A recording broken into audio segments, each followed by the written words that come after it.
Vivemos um período difícil, sabemos todos. Vivemos durante 2 anos uma pandemia que se converte em endemia, lentamente, mas que marcou a vida de todo o mundo e marcou a vida de milhões de portuguesas e de portugueses. Imprevisível. Vaga após vaga. Pensada para ser um fenómeno de poucos meses, um semestre, regressou no final de 2020, na sua fase mais crítica, que durou até quase ao fim da primavera de 2021 e ainda esteve presente na nossa vida no final de 2021 e na transição para 2022. Depois temos tido, de forma ainda mais inesperada, a realidade da guerra. Não é a única guerra que conhecemos na nossa vida, mesmo na Europa, mas é certamente aquela que mais nefastas consequências desde já tem tido na vida de milhões de pessoas e nas consequências económicas, financeiras e sociais no continente europeu e um pouco por todo o mundo. Mas que perdura. E não podemos deixar de formular o voto de que a próxima visita do Secretário-Geral das Nações Unidas à Federação Russa e certamente depois também o contacto com a República da Ucrânia possa permitir a abertura de um caminho que conduza à paz e que conduza à paz mais depressa do que devagar. Porque isso significaria não apenas o abreviar do sofrimento do povo martirizado da Ucrânia, mas também das angústias, das preocupações e das perturbações graves na vida de milhões e milhões e milhões de cidadãos, um pouco por todo o mundo, e de milhões de portugueses em particular. É neste contexto, é neste quadro, que a vinda do Presidente da República aqui a São João da Madeira permite desde logo agradecer aquilo que é a força dos seus municípios. Porque a força do município é a força dos municípios. O município não é uma realidade abstrata. Um concelho, como se dizia antigamente, agora diz município, não é uma realidade abstrata. Não é uma realidade que se cria no papel, que se cria por lei. Vive-se todos os dias e é vivida todos os dias por pessoas de carne e osso. Porque são pessoas de carne e osso que dão vida às freguesias, que dão vida aos municípios, que dão vida às regiões, que dão vida às nações, às pátrias, que dão vida àquelas realidades que vieram a juntar pátrias e alianças mais ou menos duradouras e que dão a vida a todo o mundo. Mas na vida dos municípios é muito importante aquilo que é um traço fundamental em São João da Madeira. Dir-me-ão, é um traço fundamental no distrito de Aveiro, para ir buscar uma referência que, embora já ultrapassada na organização administrativa portuguesa, continua ainda muitas vezes citada na vida de todos nós. Realmente, Aveiro quer dizer liberdade e solidariedade. Liberdade. Liberdade. Não foi por acaso que durante a ditadura os grandes encontros da oposição democrática ocorreram em Aveiro. Podiam ter ocorrido noutros pontos do país, onde a tradição liberal é fortíssima. No Porto, por exemplo. E muitos mais poderia indicar.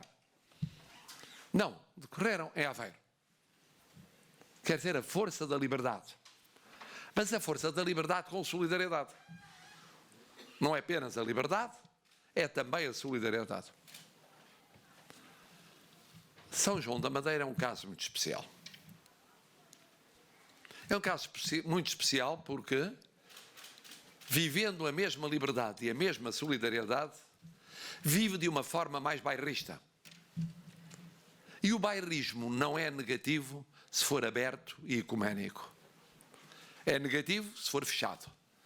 Bairrismo fechado significa uma visão de campanário. Significa olhar para si próprio, para o seu umbigo, para os seus mais próximos e não olhar para todos os que os rodeiam. Mas um bairrismo forte, radical mesmo, mas virado para o resto da comunidade, das várias comunidades, é salutar. São João da Madeira tem isso. Será por ser um município de dimensão aparentemente exígua? Será por ter nascido contra o vento? Contra muitas das oposições compreensíveis nesta matéria de nascimento de concelhos?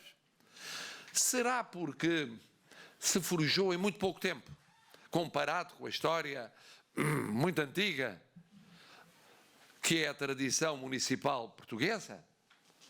Será porque correspondeu a uma viragem económica e social muito importante na vida dos sanjoanenses? Que foi a chegada à industrialização, à mudança no comércio e no tipo de serviço? E isso teve que ver com o relacionamento entre pessoas e com a vivência social? Será porque, como disse o Sr. Presidente da Câmara, se tratou de conjugar várias iniciativas associativas, todas elas mostrando uma tendência que acompanhariam a afirmação do município?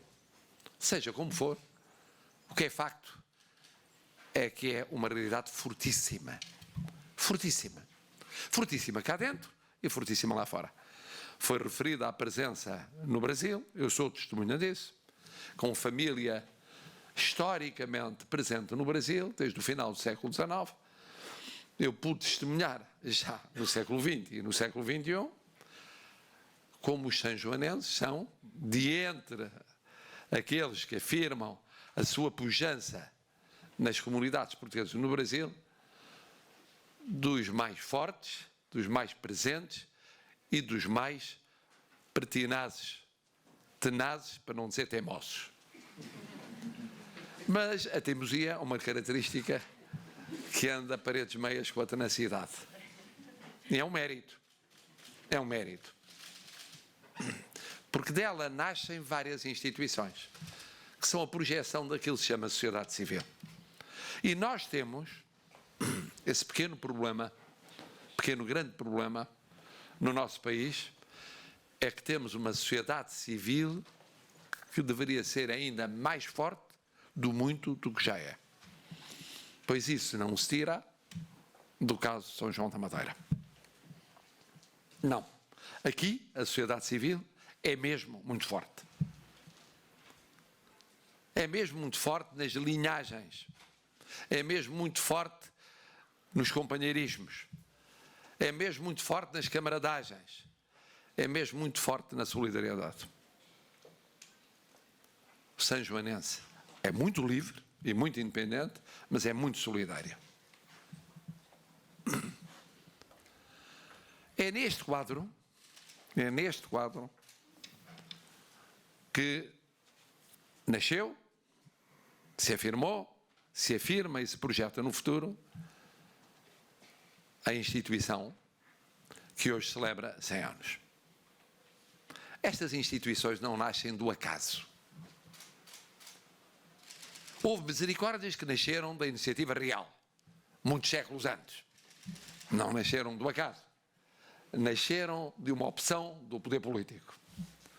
E depois tiveram percursos diferentes. Umas mais autónomas, outras menos autónomas. E por isso tiveram estatutos diferentes, embora tendencialmente unificados, para a generalidade dessas misericórdias que já prefizeram 500 anos. E depois conheceram as vicissitudes próprias do lidar com os poderes públicos. Numa sociedade como é a nossa, na qual há uma tradição estatista muito forte. Fomos das primeiras monarquias absolutas da Europa. E fomos das últimas a deixarem de o ser. Em rigor, a ditadura terminada há quase 50 anos tinha muito de monarquia absoluta pré-liberal, ainda que tendo de se ajustar à realidade da Revolução Industrial, a custo e tardiamente. Mas o que é facto é que essa tradição absolutista, essa tradição estatista, é muito forte na sociedade portuguesa. E por aqui chego ao papel das misericórdias. Esta misericórdia nasceu noutra onda, noutra vaga. Uma onda que não teve a ver com a criação do poder político, teve a ver com a afirmação da sociedade civil, com o florescimento das indústrias, com a sua projeção no comércio e nos serviços, com a emancipação dessa sociedade civil, com a emancipação municipal e com a valorização daquilo que é a iniciativa dos cidadãos, isto é, das pessoas concretas de carne e osso. Este papel das misericórdias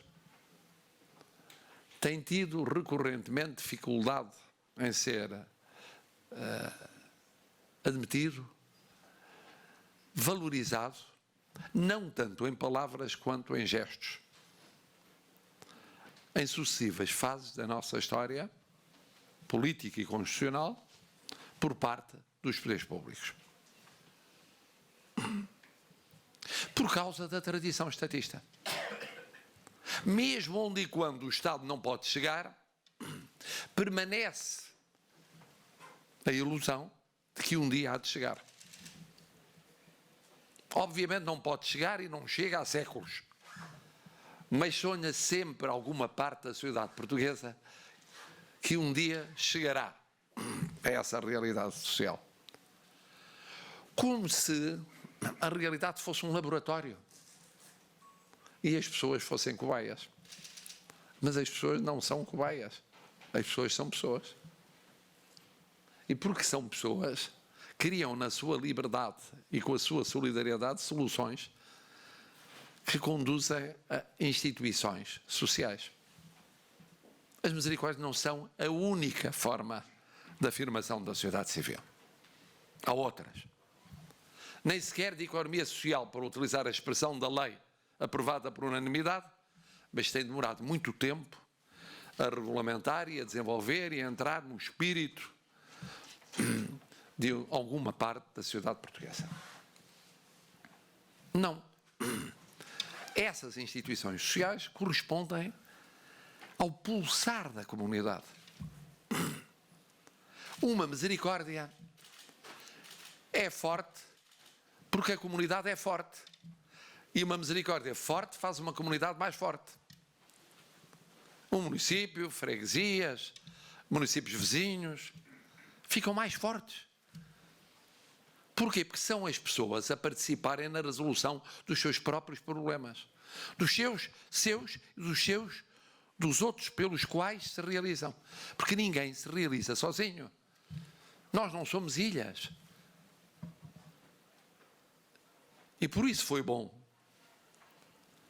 que as instituições sociais mostrassem a demarcação de uma visão estatista extrema, mas também a demarcação de uma visão liberal extrema,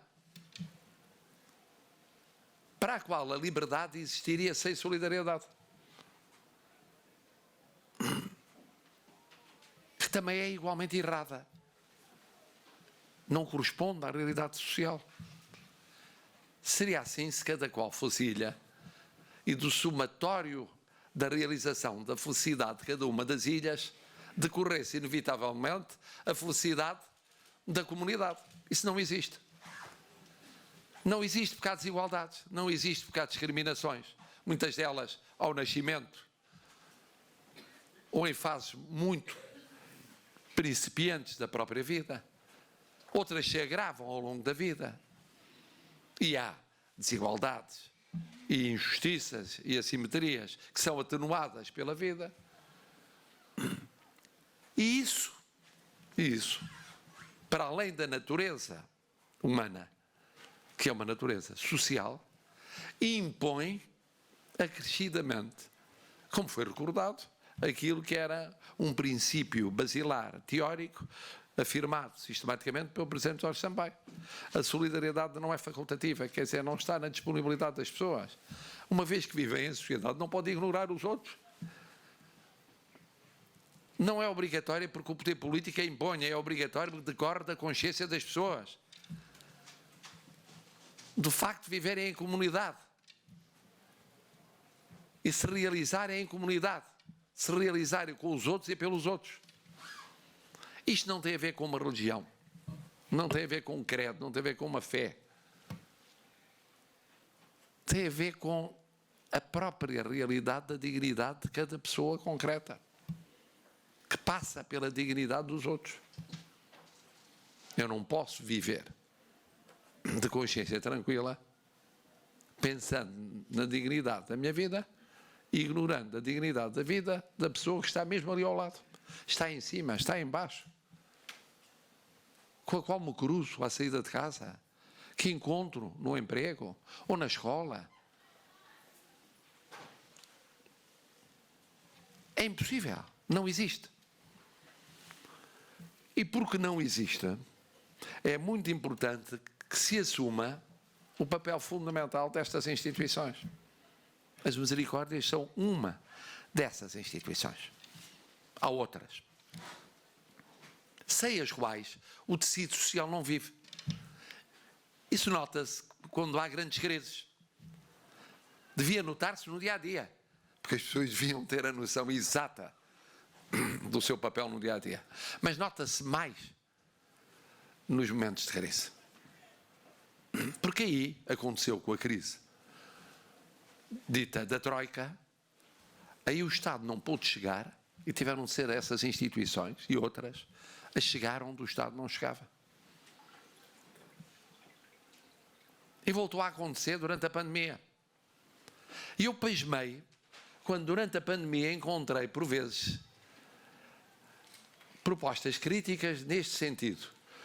Porque, como era natural, havia fases, e houve fases, por sinal mais tardias do que o início da primeira vaga da pandemia, em que a pandemia chegou aos lares e chegou às instituições de solidariedade social, nomeadamente às misericórdias, e de uma incidência muito forte devido à idade e às condições de saúde daqueles que eram atingidos, e até aos problemas dramáticos que testaram a capacidade de resistência daqueles que cuidaram dos que sofriam e que tiveram de passar fechados longe das suas famílias dias, uma semana, 2 semanas, 3 semanas, 4 semanas, meses. Eu pasmei quando ouvi dizer o seguinte: tem de se resolver este problema no futuro, talvez através da estatização das instituições de solidariedade social. Em vez de ser através de uma colaboração mais intensa entre a saúde e a solidariedade social, a saúde e a segurança social, através da previsão de esquemas que propiciem no futuro condições acrescidas de resposta a situações de emergência como esta. Não. Eu ouvi como proposta, é muito simples. Pega-se nos lares, pega-se nas misericórdias e pega-se nas instituições de solidariedade social e estatiza-se. E eu pensei, mas estamos a pensar em que país? Como é possível isto? E não é apenas do ponto de vista financeiro, que é inexeguível. Como é possível isto do ponto de vista social? Como é que é possível? Estamos a viver num mundo pura e simplesmente das ilusões. Passada essa fase, voltaram os pés à realidade. E voltando à realidade, e é nessa realidade que é muito importante explorar todas as pistas, que aqui já foram mencionadas, que vão desde a definição de regras plurianuais que permitam alguma certeza, dentro da incerteza do mundo, alguma certeza no relacionamento com as instituições, com as misericórdias. No quadro dessa previsibilidade, um acompanhamento constante daquilo que são os novos desafios que se colocam. E hoje colocam-se muitos, porque acabados da pandemia surgiram os da guerra. Acabados da guerra serão os efeitos remotos dessa guerra. Terminados esses, haverá outros desafios que se colocam. Eu referi estes que são mais negativos, mas haverá também desafios positivos, de avanços científicos, de avanços tecnológicos, de qualificação, que permitem uma melhor resposta. Estar a falar nisso não significa estar a falar numa realidade que não seja do interesse coletivo. É do interesse coletivo. É do interesse de todos. Daqueles que são diretamente envolvidos, voluntários, beneficiários, que estão em relação constante, e são milhares e milhares e milhares e milhares por todo o país com estas instituições, mas do resto da sociedade. Há possibilidade de haver, em vários casos, respostas alternativas? Há. Com essas instituições sociais. Defende-se a ideia de que deve ser a resposta menos institucionalizada e mais domiciliária, onde é possível, e umas vezes é possível, outras vezes não é possível. Depende da família. Uma coisa era a família ampla de outros tempos, hoje é a família ultra restrita, muito exígua de hoje. É possível essa resposta? Pois sim, o papel das instituições de solidariedade social ligadas muitíssimo aos municípios e às freguesias vai permitir aquilo que o Estado, por muito centralizado que seja, ou muito desconcentrado que seja, não pode fazer.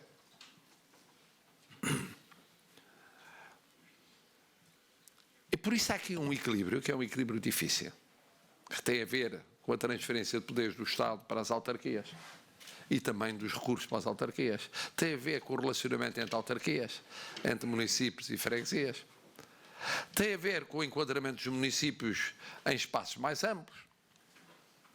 Tem a ver com a colaboração permanente de todas estas instâncias com aquilo que está mais próximo e pode ajudar na resolução de problemas sociais, se as instituições estão no terreno. Eu que acompanho, por exemplo, a problemática dos sem-abrigo ou dos cuidadores informais,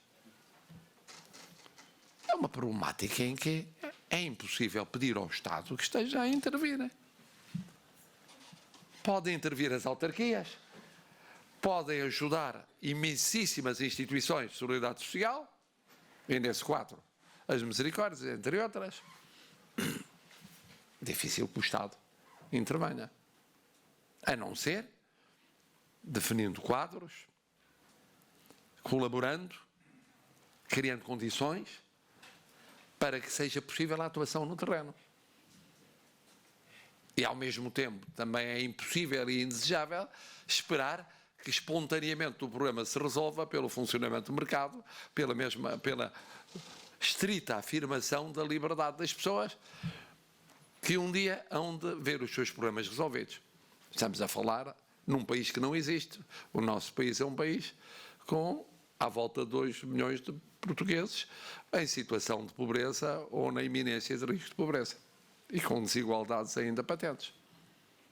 Essa é a realidade, que melhora um pouco nos períodos de expansão, que piora acentuadamente nos períodos de crise. E vale a pena recordar isto, pedindo desculpa por ser um pouco longo, porque é a ocasião de falar de temas que estiveram muito presentes na cabeça das pessoas, até por causa da pandemia e até por causa dos efeitos sociais que acompanham a guerra que ainda se vive na Europa. Regresso a esta instituição. Esta instituição soube, de facto, acompanhar a vida da comunidade. A comunidade dava saltos, a instituição acompanhava e, em alguns casos, até antecipava. Como todas as comunidades, eu não ignoro que também São João da Madeira, como aliás o país como um todo, vive ainda efeitos económicos, sociais, quer do fim da pandemia, quer já da guerra que tem cerca de 2 meses. Nós sabemos isso. Sabemos, mesmo em setores que são tradicionais e fortes aqui na vida industrial de São João da Madeira. E sabem do que eu falo. Com uma concorrência difícil, vinda, em muitos casos, de outros continentes, e como, por outro lado, há sempre períodos críticos que são ultrapassados pela vontade das pessoas e pela vontade da comunidade, mas que não deixam de ser críticos enquanto duram. Quanto à Santa Casa da Misericórdia, o que há a dizer, enquanto a esta instituição, é que surgiu no momento exato. Utilizou o meu querido amigo, Presidente da Assembleia Geral, a expressão, mais ou menos, ou por inspiração divina ou pela providência, o que é uma forma vaga que permite admitir todos aqueles que sejam agnósticos ou ateus, ou sejam das mais diversas inspirações religiosas, e vai bem com a Constituição da República Portuguesa. E muito bem. Bom, seja como for, a inspiração dos seres humanos que lhe deram nascimento foi uma inspiração muito adequada e muito oportuna. E depois teve de se refazer, e teve de se reconstruir. E hoje tem um grande passado, mas tem um grande presente e tem um grande futuro. Isso é muito reconfortante para mim, como cidadão, há muito dedicado às causas sociais e, sobretudo, para mim, como Presidente da República Portuguesa. E eu pensei como é que se há de assinalar esse facto.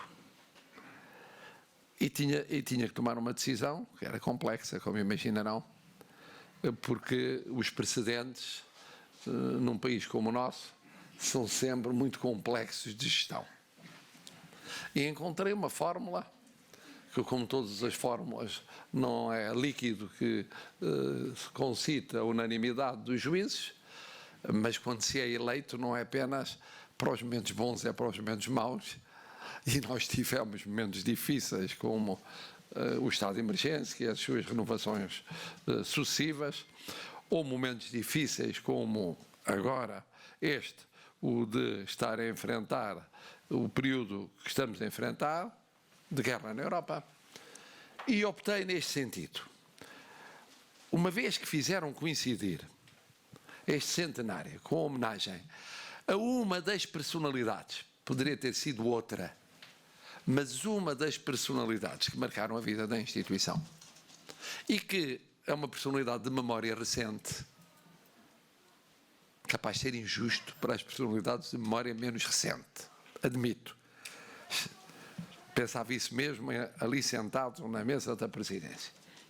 Eu optei para não criar discriminações institucionais, mas ao mesmo tempo ter um gesto que era um reconhecimento à instituição, através de uma personalidade significativa dessa instituição, que por um acaso de linhagem tinha tido um sucessor à altura. Não tem de acontecer sempre. Pode acontecer que o sucessor ultrapasse o antepassado ou que não consiga alcançar os méritos do antepassado. E uma vez que, a seguir, iremos descerrar o busto dessa personalidade, decidi a condecorar, com a ordem do mérito, aquele que escolheram para homenagear também, ao mesmo tempo que celebravam os 100 anos da vossa existência. Pareceu-me equilibrado e justo. Não poderão outras instituições dizer que há uma discriminação em termos seculares. E, por outro lado, que me perdoe o principal fundador e outros que o seguiram imediatamente, pois a sua memória está presente na homenagem que vai ser prestada. E por isso entregarei, junto ao busto, à família, a condecoração, que é uma condecoração a quem marcou a renovação desta misericórdia, que é uma forma de condecorar o espírito e agradecer o espírito da misericórdia e todos aqueles que são muitos que a fazem dia a dia para bem de São João da Madeira e para bem de Portugal.